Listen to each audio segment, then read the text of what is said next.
Leila, é preciso retomar na agenda dos governantes a urbanização das favelas.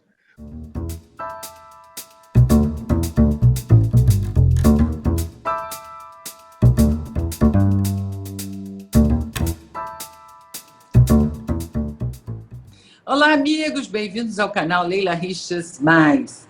À luz da campanha eleitoral, nós hoje vamos conversar sobre os desafios para o próximo prefeito do Rio na área de urbanismo e habitação com Humberto Suri Cerqueira. Ele é professor de urbanismo e arquitetura da UFRRJ, doutor em urbanismo pela Bauhaus, na Alemanha, e pós-doutor pela Universidade do Porto, em Portugal, entre outros títulos. Tem vários livros e artigos publicados e recebeu prêmios importantes em sua área de atuação. Humberto, você já está aí? Já estou, Leila. Boa noite. É um prazer estar com você. É um prazer muito grande participar de um programa com uma jornalista da sua envergadura. Então, estar com a Leila Richers nos desafia bastante para tentar estabelecer uma conversa sobre esse tema, que é um tema tão amplo e tão importante neste momento de mudança de governo na cidade do Rio de Janeiro. Pois é mesmo. Mas você é craque no assunto, vai esclarecer muita coisa. Humberto, a gente sabe que os problemas do Rio de Janeiro são complexos e precisam de soluções integradas em várias áreas, porém urgentes, né? Nós chegamos ao ponto, você viu na sexta-feira, dia 2 de outubro dessa semana passada, que a última pesquisa do Ibope mostrou que 57% dos moradores querem sair, deixar a cidade. Isso, claro, que deve ter um componente aí também de pandemia, que todo mundo se sente com a quarentena, né, sufocado, mas é muito alto esse número. Então, eu te pergunto, na área de urbanismo e habitação, qual deveria ser a primeira atitude do prefeito para aliviar esse mal-estar da gente?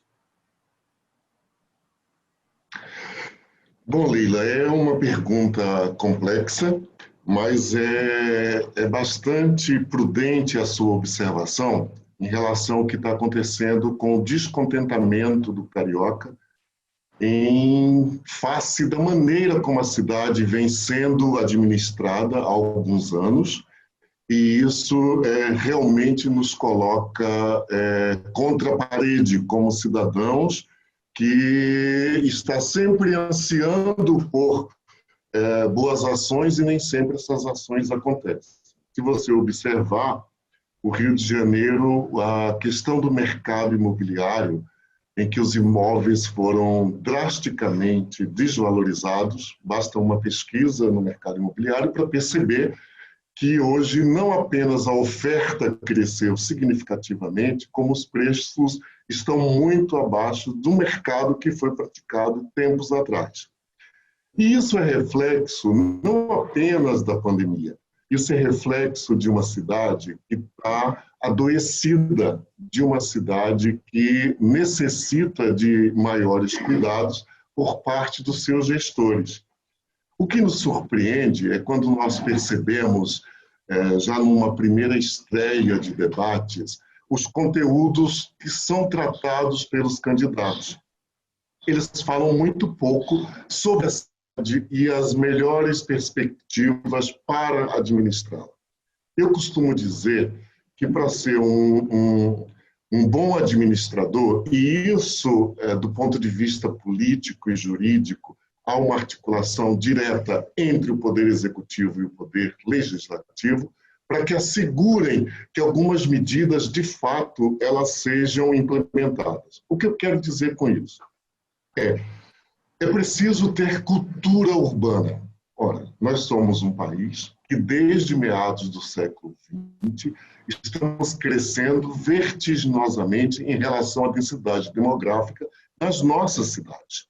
Então, se hoje nós somos mais de 80% da população brasileira vivendo em cidades, é um momento de termos um olhar mais apurado, um olhar mais responsável sobre a condução das vidas das pessoas na cidade. E aí, quando nós assistimos aos nossos futuros ou aos futuros candidatos a uma prefeitura e a uma Câmara de Vereadores, pouco se discute sobre os problemas crassos de uma metrópole como o Rio de Janeiro. Então, nós temos problemas que estão diretamente relacionados à questão da moradia, à questão do trabalho, à questão da saúde, à questão da educação, da infraestrutura. E aí a infraestrutura que há décadas se alastra nesse país, a não sensibilização de muitos dos nossos governantes em assegurar que minimamente o saneamento básico seja garantido. Estou falando em infraestruturação, ao abastecimento de água, ao esgotamento sanitário, à drenagem pluvial, à limpeza urbana, à iluminação pública, mas também a questão das contenções numa geografia como essa do Rio de Janeiro. Então, é uma geografia que requer cuidados, ela não é apenas exuberante e de uma estética inquestionável. Então, nós temos uma geografia belíssima e a cidade não responde à altura dessa geografia. Então, é preciso começar a pensar a cidade a partir de alguns desses componentes. E aí, quando se estrutura e em meio à pandemia, nós temos uma das maiores complexidades no Rio, que é a mobilidade urbana. A mobilidade urbana, o cuidado com os espaços públicos e a segurança pública. Antes de conversarmos um pouquinho sobre cada um desses itens, me parece ser importante, Leila, lembrar que em 2021 nós teremos a obrigatoriedade, revisão do nosso plano diretor. Isso. E que esperamos que ele, de fato, seja um plano diretor participativo.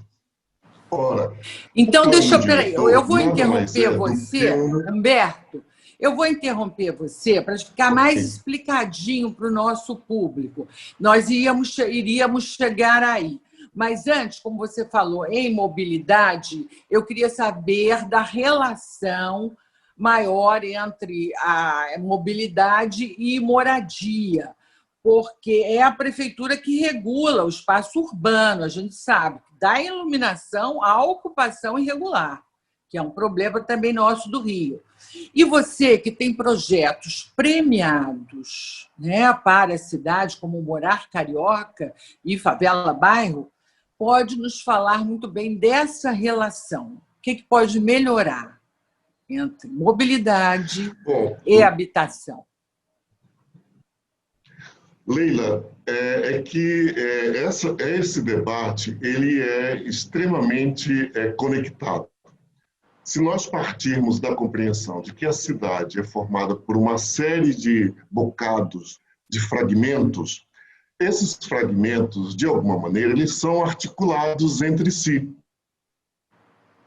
Simultaneamente articulados. E são articulados como? São articulados não apenas pelas redes de sociabilidade, mas articulados por nossa malha viária, ferroviária e metroviária. Então, isso significa dizer que, no caso do uso e ação do solo, por isso que falar em plano diretor é tão importante, porque é a regulação do uso e ocupação. E aí, no momento em que nós estamos falando na cidade contemporânea sobre as possibilidades de torná-la mais compacta, o que assistimos em cidade como Rio de Janeiro é aquilo que no urbanismo comumente nós chamamos de espraiamento. E esse espraiamento, que é um crescimento por todo o seu território, ele está relacionado por alguns aspectos. Ou um aspecto que é a expansão do mercado imobiliário, né, que busca criar e dar valor a determinadas áreas da cidade para conquistar uma renda da terra que seja suficiente para os empreendimentos imobiliários. E, por outro lado, nós temos as ocupações, que elas se dão de várias maneiras. Nós temos os loteamentos irregulares, regulares e clandestinos, temos as favelas, mas temos também as habitações de interesse social, aquilo que comumente as pessoas chamam de habitação popular. Ora, a habitação popular, há décadas no Brasil, que ela não consegue vencer o déficit. Embora alguns governos tenham ampliado a oferta em todo o território nacional, com o programa Minha Casa Minha Vida, não necessariamente esse programa respondeu à altura do déficit que nós temos, embora eu particularmente acredito que o déficit interessa ao setor imobiliário, porque o alimenta, e alimenta toda a cadeia produtiva da construção civil. Então, quer dizer, o déficit é importante nesse aspecto. E os loteamentos ou as habitações de interesse social, elas são parte do chamado espraiamento. Ou seja, a cidade de Deus novamente.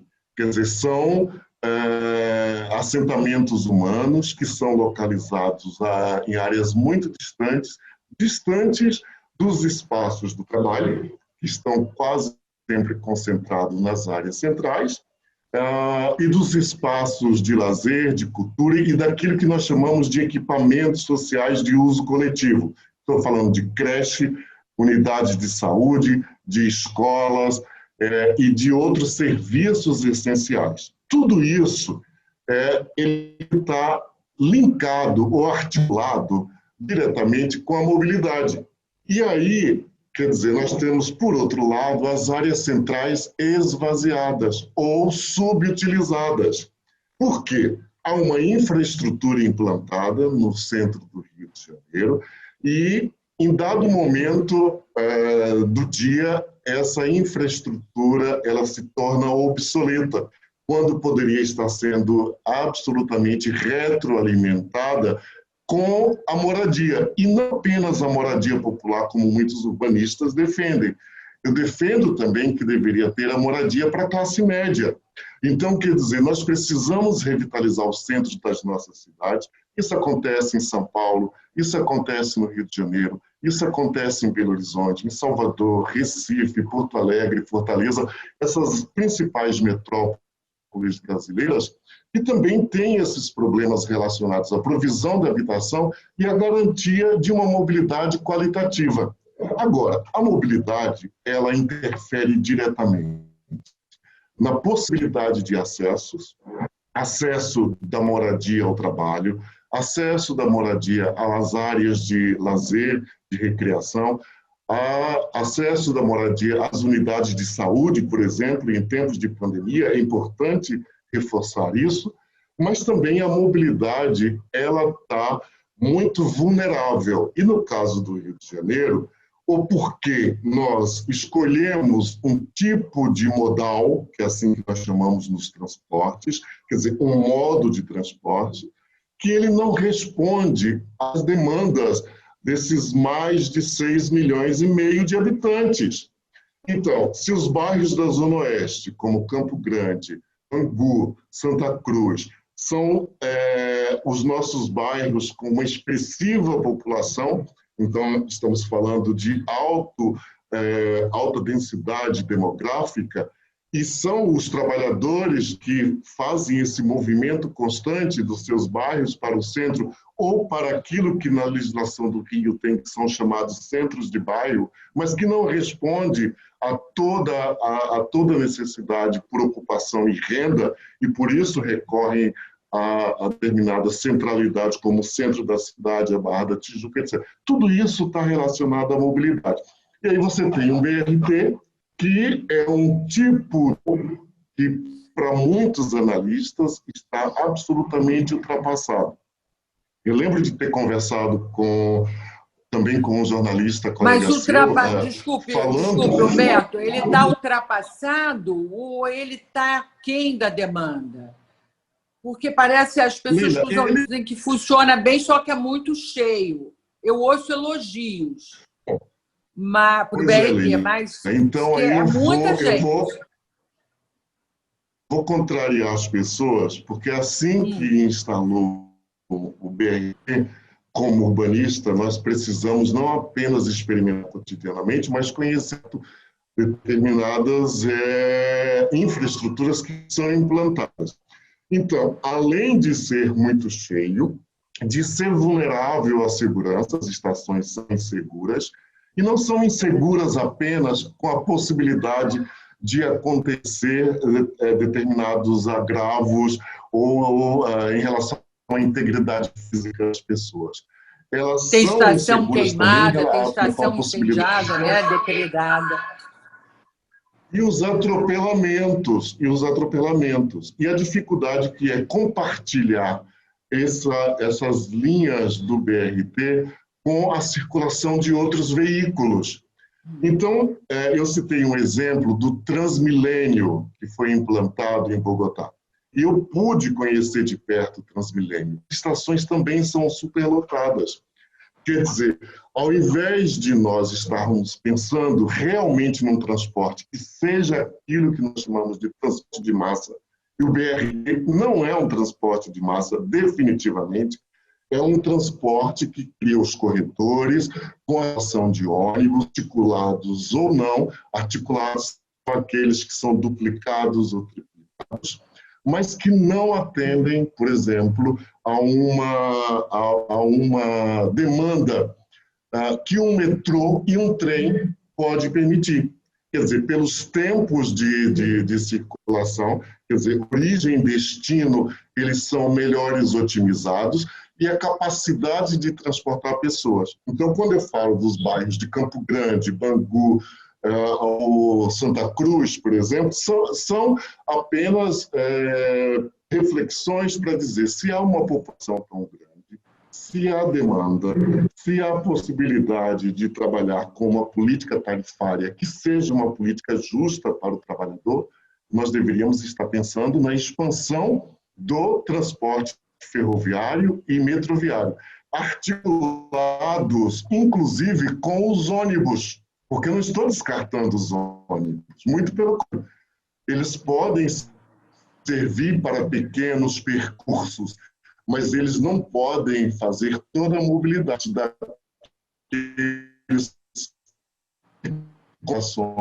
com os pontos de ônibus, embora eles andem muito sumidos ali rodoviária, então você quase não vê ônibus na cidade do Rio de Janeiro e é uma dificuldade muito grande para o deslocamento dos trabalhadores. Então, a mobilidade, e agora em tempos de pandemia, isso nos coloca muito preocupados em relação às possibilidades de contágio. Ou seja, a mobilidade ainda tem esse componente. Nós precisamos vencer essas aglomerações. E uma metrópole como essa, se não se discute claramente qual vai ser o modelo da mobilidade no Rio de Janeiro, dificilmente nós vamos resolver a questão. Então, por isso que o BRT não é tido como um modal que seja plenamente eficaz. Entendi. Humberto, vamos voltar ao plano diretor da cidade, que a gente sabe que é uma lei de ocupação do solo, certo?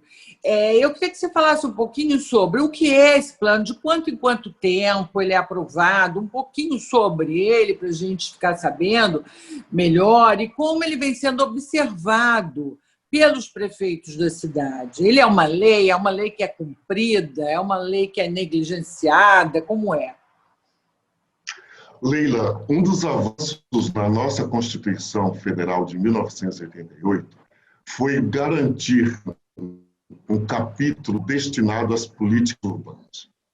E nas políticas urbanas instituiu que cidades acima de 20 mil habitantes têm a obrigatoriedade em relação à execução dos seus planos diretores. Então, fiscalizados, vigiados pelo Ministério Público.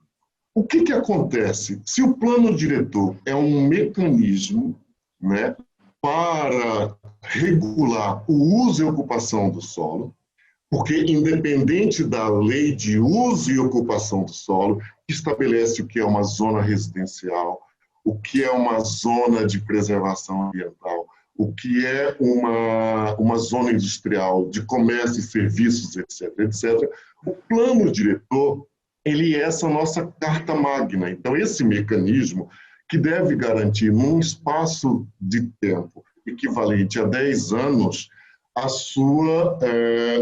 execução das suas ações e a sua revisão. Mas o que acontece em relação ao plano diretor? Nós temos, até pela presença de governos mais progressistas no Brasil, que os planos diretores passassem a ser discutidos e como o Ministério Público exige que tenha participação social, e aí estamos falando tanto daqueles que são os produtores econômicos, né, do comércio, serviço, indústria, a participação de juristas, a parte da sociedade como um todo. Isso significa que todo o resultado de um plano diretor aprovado pelos seus habitantes ser executado, mas os nossos prefeitos, infelizmente, não fazem isso. Eles não cumprem o plano. E aí, o que acontece? Engavetam. Então, por mais que tenha se criado a cultura do plano diretor, né, esses compêndios, portanto, essa lei é elaborada e ela serve como uma espécie de cartão de visitas para os municípios solicitarem financiamentos dentro dos pactos federativos que existem para a transferência de recursos. Mas eles, na hora da sua execução, eles recorrem aos administradores públicos, os gestores públicos, de instrumentos de lei também, que são os decretos. E aí esses decretos acabam burlando aquilo que estava previsto no plano diretor. O que nós precisamos agora é realmente assegurar que o uso e ocupação do solo ele seja regulado e controlado. Porque no caso do Rio de Janeiro, quando se fala em espraiamento, por exemplo, o uso e ocupação do solo ele tem sofrido várias degradações, várias práticas que degradam o meio ambiente, que crescem vertiginosamente para muito próximo do que a gente chama do perímetro urbano. Então, determinados maciços, como Pedra Branca, Jericinó, Mendanha e até a Floresta da Tijuca, vão sendo ocupados de maneira irregular e clandestina. E a fiscalização municipal, né? Como fica ela diante de uma situação que vai resultar na precariedade da infraestrutura, na degradação ambiental, na degradação social, e ainda expõe essas populações aos riscos, não apenas ao risco social, mas o risco físico, que tem a ver com o deslizamento das encostas. Então, o plano diretor ele deve ser realmente um instrumento sério de regulação. E, para isso, os prefeitos, os prefeituráveis agora, têm que estar comprometidos com isso. Em 2021, é urgente que ele seja imediatamente revisto e discutido com a sociedade como um todo. Você falou em encostas, moradia de encostas, e a gente volta a pensar que um grande problema do Rio de Janeiro é a desigualdade de renda, é a desigualdade social, não é? O que um bom planejamento urbano, Humberto, pode fazer para mitigar esse abismo entre as classes sociais no Rio, e tão próximas, né? Porque você vê um bairro como Copacabana, você tem a favela, você tem a Rua do Meio da Classe Média, você tem a Rua dos Ricos, a Avenida dos ricos, isso acontece em vários bairros pela orla. O que poderia ser feito nesse sentido? Leila, já existiram várias tentativas no Rio, desde os programas de pró-saneamento do passado, ao programa Favela Bairro, que avançou um pouquinho no sentido de buscar a regularização, não apenas das favelas, mas também dos loteamentos irregulares, que ao longo dos anos foram... E o combate aos loteamentos clandestinos, que nós sabemos que existem muitos. Quando eu coordenei o projeto de estruturação urbana da 18ª Região Administrativa Campo Grande, há 20 anos, há mais de 20 anos, nos deparávamos, naquela época, com a questão da irregularidade, da clandestinidade e das favelas. Ora, são vários os aspectos que levam a esse tipo de expansão, né? Mas nós reconhecemos, em dado momento, até pela própria Constituição Federal, sítios deveriam ser entendidos como zonas de especial interesse social e, portanto, para eles deveriam ser flexibilizados a aplicação das leis. O que quer dizer com isso? A necessidade da infraestrutura ser implantada, a regularização da propriedade. A gente fala tanto em regularização fundiária e pouco se faz regularização fundiária no Rio de Janeiro. Leila, é preciso retomar na agenda dos governantes a urbanização das favelas, porque os problemas que nós estamos vendo agora na pandemia, eles não têm fronteiras. O vírus não obedece fronteiras. Então, é preciso ter a consciência de que, de fato, nós temos essa responsabilidade em urbanizar e tentar reduzir essa desigualdade. E a infraestrutura, quando eu falo, Leila, a infraestrutura, ela necessita de uma continuidade, independente de quem esteja no governo. Se para a educação e se para a saúde nós temos verbas carimbadas, eu creio que o mais prudente seria para a infraestrutura também ter verbas carimbadas, com destino direto e contínuo, porque ela precisa de ampliação, de modernização e continuidade. E com isso gera emprego. Se nós falamos tanto de estabilidade, a infraestrutura é um dos caminhos possíveis. Eu tenho pouquinho tempo, mas eu queria que se desse uma palavrinha sobre isso, que é a importância da construção da identidade cultural carioca para que o Rio recupere, né, a sua vocação de capital cultural do país. Como é importante respeitar isso.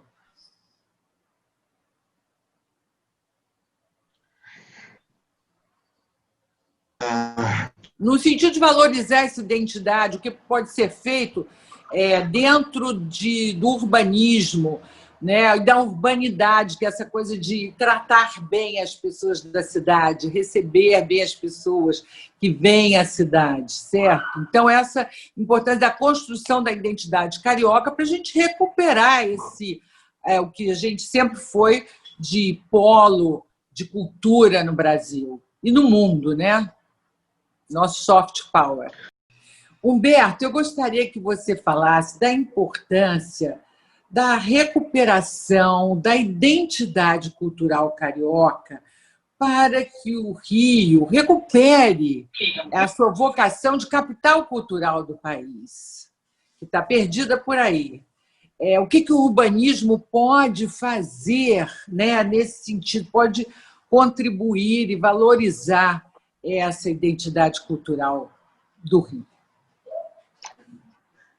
Leila, dentre os problemas, nós temos a questão da segurança pública.